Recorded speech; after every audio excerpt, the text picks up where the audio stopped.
రాష్ట్ర ప్రభుత్వం పక్షాన ప్రతిష్టాత్మకంగా రాష్ట్ర వ్యాప్తంగా కుల సర్వే జరిగింది.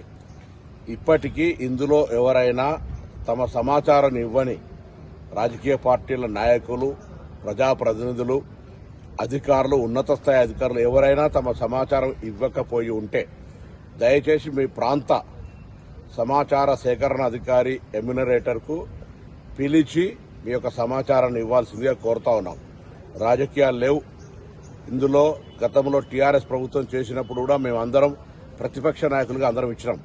ఈరోజు ఇప్పటికీ గౌరవ మాజీ ముఖ్యమంత్రి కేసీఆర్ గారు, కేంద్ర మంత్రులు కిషన్ రెడ్డి గారు, అదేవిధంగా బండి సంజయ్ గారితో పాటుగా రాష్ట్రానికి సంబంధించినటువంటి ఇతర రాజకీయ పార్టీల నాయకులందరూ కూడా ఈ యొక్క కుల సర్వేకు సహకరించాలి.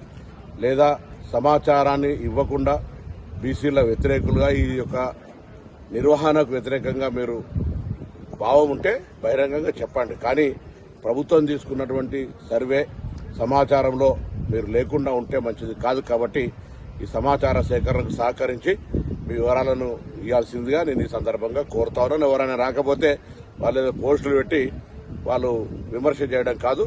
కొంత ఎక్కడైనా అవగాహన లోపంతోటో సమాచారం లోపంతోటో ఆ అధికారి మీ దగ్గర రాకపోయింటే బాధ్యత గల వాళ్ళుగా మీకు విజ్ఞప్తి చేస్తాను. ప్రభుత్వం పక్షాన వాళ్ళని ఆహ్వానించి వారి యొక్క సమాచార సేకరణ ఇవ్వాల్సిందిగా కోరుతాను. తెలంగాణ రాష్ట్ర ప్రభుత్వం పక్షాన ప్రతిష్టాత్మకంగా రాష్ట్ర వ్యాప్తంగా కుల సర్వే జరిగింది.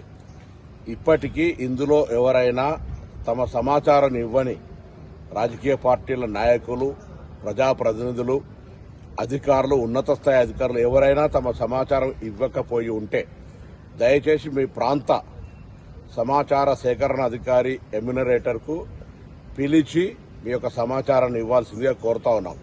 రాజకీయాలు లేవు ఇందులో. గతంలో టీఆర్ఎస్ ప్రభుత్వం చేసినప్పుడు కూడా మేమందరం ప్రతిపక్ష నాయకులుగా అందరం ఇచ్చినాం. ఈరోజు ఇప్పటికీ గౌరవ మాజీ ముఖ్యమంత్రి కేసీఆర్ గారు, కేంద్ర మంత్రులు కిషన్ రెడ్డి గారు, అదేవిధంగా బండి సంజయ్ గారితో పాటుగా రాష్ట్రానికి సంబంధించినటువంటి ఇతర రాజకీయ పార్టీల నాయకులందరూ కూడా ఈ యొక్క కుల సర్వేకు సహకరించాలి. లేదా సమాచారాన్ని ఇవ్వకుండా బీసీల వ్యతిరేకులుగా ఈ యొక్క నిర్వహణకు వ్యతిరేకంగా మీరు భావం ఉంటే బహిరంగంగా చెప్పండి. కానీ ప్రభుత్వం తీసుకున్నటువంటి సర్వే సమాచారంలో మీరు లేకుండా ఉంటే మంచిది కాదు. కాబట్టి ఈ సమాచార సేకరణకు సహకరించి మీ వివరాలను ఇవ్వాల్సిందిగా నేను ఈ సందర్భంగా కోరుతా ఉన్నాను. ఎవరైనా రాకపోతే వాళ్ళు పోస్టులు పెట్టి వాళ్ళు విమర్శ చేయడం కాదు. కొంత ఎక్కడైనా అవగాహన లోపంతోటో సమాచారం లోపంతోటో ఆ అధికారి మీ దగ్గర రాకపోయింటే బాధ్యత గల వాళ్ళుగా మీకు విజ్ఞప్తి చేస్తాను. ప్రభుత్వం పక్షాన వాళ్ళని ఆహ్వానించి